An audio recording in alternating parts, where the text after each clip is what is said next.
இந்த எபிசோடில் நாம் இயக்குனர் அருண் மாதேஸ்வரன் இயக்கத்தில் வெளிவந்திருக்கிற டிசி படத்தை பற்றி பார்க்க போகிறோம்.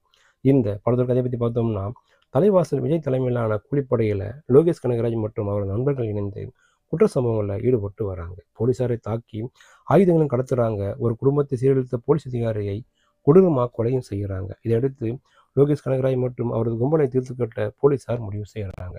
போலீஸாரின் தாக்குதலுக்கு பயந்து லோகேஷ் கனகராஜ் அவரது நண்பர்களும் ஒரு ஹோட்டலில் பதுங்குறாங்க.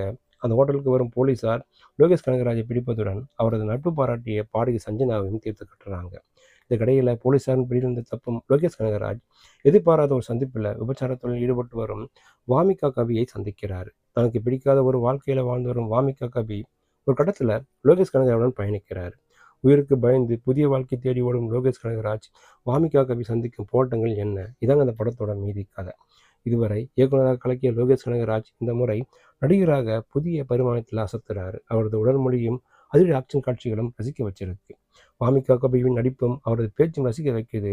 ஒரு சில காட்சிகளே வந்தாலும் சஞ்சனா கிருஷ்ணமூர்த்தி நினைவில் நிற்கிறாங்க. தலைவாசல் விஜய் உள்ளிட்ட நடிகர்களும் அனைவரும் சிறப்பான நடிப்பை வெளிப்படுத்தியிருக்காங்க. போஜராஜன் கதாபாத்திரத்தில் வரும் போலீஸ் அதிகாரி நடிப்பில் மிரட்டுறாரு. முகேஷ் ஒளிப்பதிவில் காட்சிகள் மிரட்டல்னு சொல்லலாம். அனிருத் இசை ஆட்டம் போட வச்சிருக்கு. பாடல்கள் மீண்டும் மீண்டும் கேட்கும் ரகமாக இருக்கு. அதிர்ச்சியான காட்சிகள் படத்துக்கு பலம் சொல்லலாம். ஆனாலும் இவ்வளவு வன்முறை தேவை என்ற கேள்வியும் எழுது. ஒரு சாதாரண கேங்ஸ்டர் கதை என்றாலும் அதில் தேவையான எமோஷனல் காதல் என அனைத்து விஷயங்களையும் புகுத்தி கவனம் வைத்திருக்காரு இயக்குனர்.